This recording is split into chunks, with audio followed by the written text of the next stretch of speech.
So this weekend, I was on the train headed to see a friend on the 2 train headed to the Bronx, the melting pot of New York City. You've got all sorts of cultures, but I'll make this story very short because I have another story to tell you that relates to this one.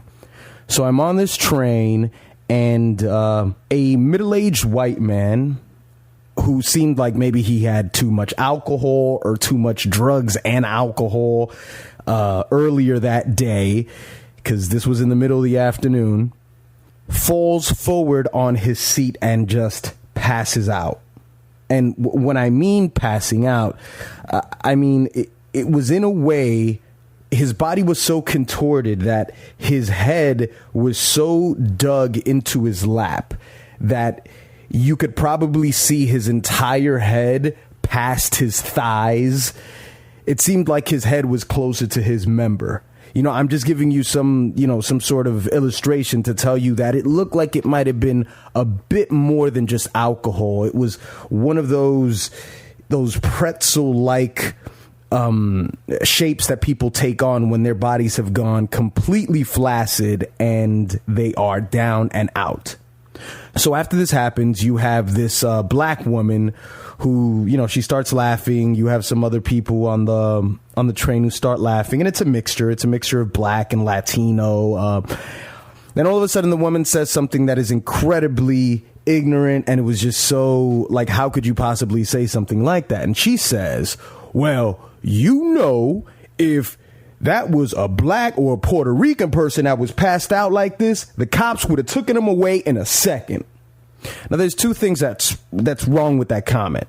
It's wrong because, hey, look, the way that this guy looked, the cops or anyone taking him out of that situation would probably improve the quality of his life, because it doesn't look like he just had a bad day and drank a couple drinks.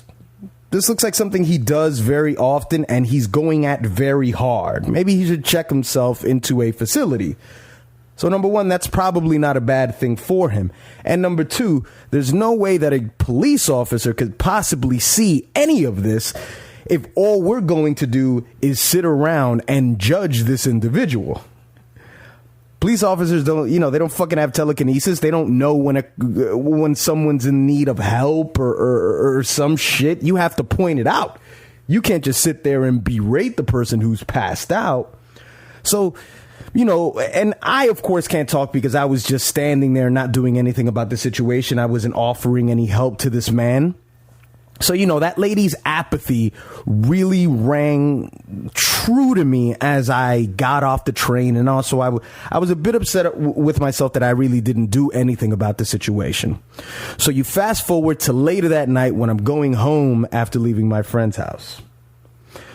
I get on that very same 2 train, and there is a homeless man who's sitting on the train. Now, this may sound like a fucked up comment, and, take it for what it's worth, but I'm comfortable with sitting next to a homeless person as long as they don't smell really bad. If it's a smell that is so overpowering, I can't take it. And, for those of you, for you moral crusaders out there, spare me the bullshit, because you are sitting within close proximity to someone for probably 30 to 45 minutes. I would think that breathing is a big deal. It sort of always is.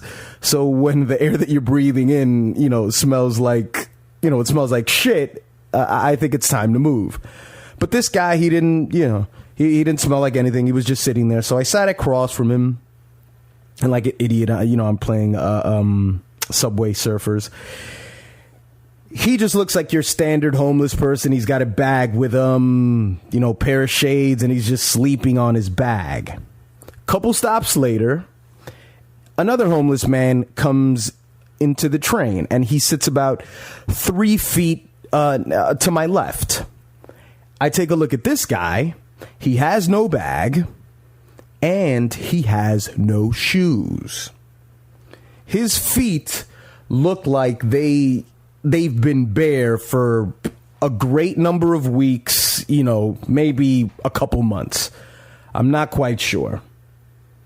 So all of a sudden, I had to sort of step back in amazement of, what I at least interpreted as a message that was being painted right in front of my eyes.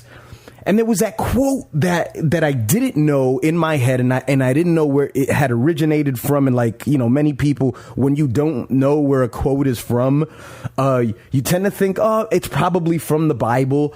But as I've looked it up online, I found that it's just one of those things that they just say is a saying, which I guess, they can't, it's an anonymous quote. So they just say, oh, it's a saying.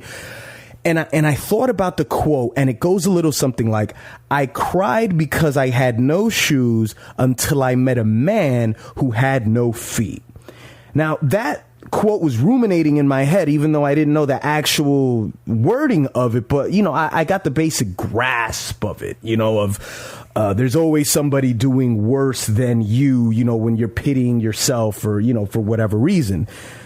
Because obviously you had this homeless man who was sitting there, and for all those stops, there were a great number of people on this train. And if they looked around, they would say, that's the homeless guy.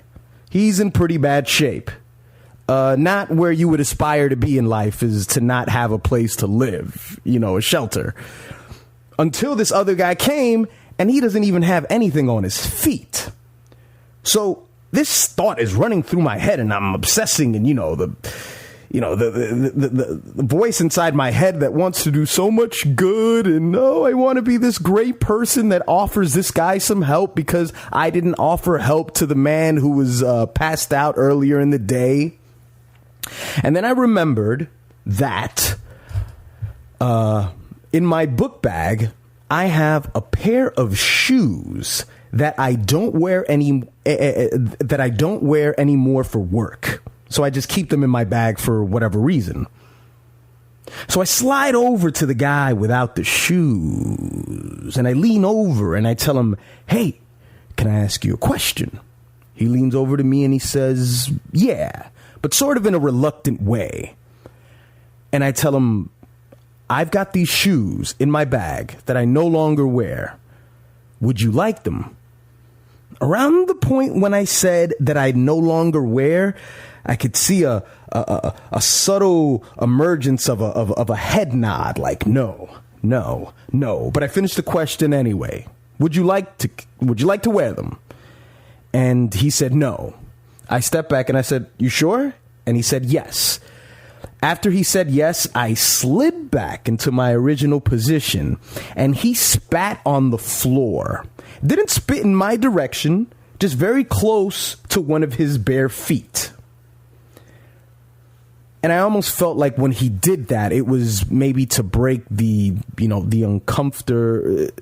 the awkwardness maybe of the situation, to break that tension, or maybe it was just his pride. I spit on the ground. I don't need your help for whatever reason. So I slide back, enjoy the rest of my ride, and I go home. But of course, what I'm thinking about is, the guy on the train earlier in the day who was passed out. What would he have done had I offered him help? Has someone ever offered him help in that situation? You would always assume that if you could offer some shoes to your barefoot neighbor, they would gladly take them. But I guess it's the pride of that person that rejects it. Or, am I interpreting it as his pride, or is he totally content with living like that for whatever reason? I have no clue.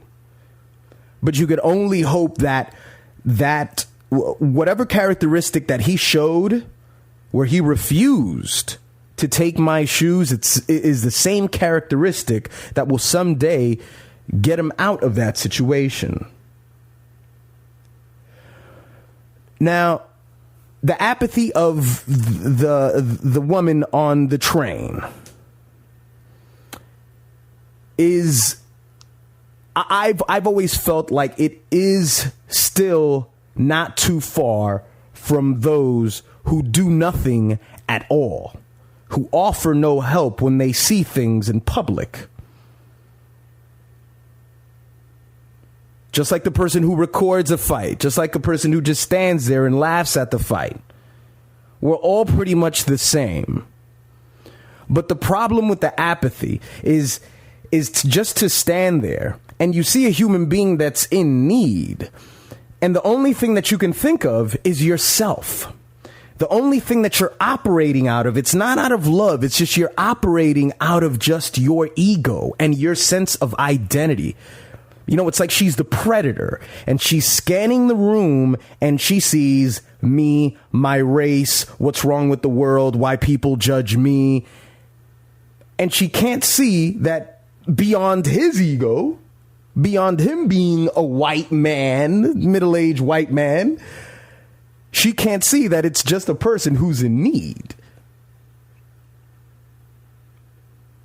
Or maybe they're not in need because maybe these people refuse help when you offer it to them. But at the end of the day, that's all you could do is just offer your help and continue to offer your help until one day somebody gladly accepts those pairs of shoes. So I think if I learned anything from just that day, it's to take into account past experiences and decide how you want to put your current experiences, how do you want to put it all into practice, how you want to consider all the variables and decide what form of action, if any, that you're going to take at all. Throughout that day, I didn't have this constant thought of, oh my God, I should have helped that man who was passed out on the train. I let it go after about 5 minutes after I had gotten off. Only then that thought was just punching me in the head when the second homeless guy had gotten on the train with no shoes. It's just one of those things that happen that causes you to have one of those funny thoughts like, is this life real or is life just a form of fiction? But nonetheless, a bit of a lesson learned, even if I'm not quite sure what that lesson is. Maybe in hindsight, I'll connect the dots and put them together. I hope I connected some dots for you. Good day.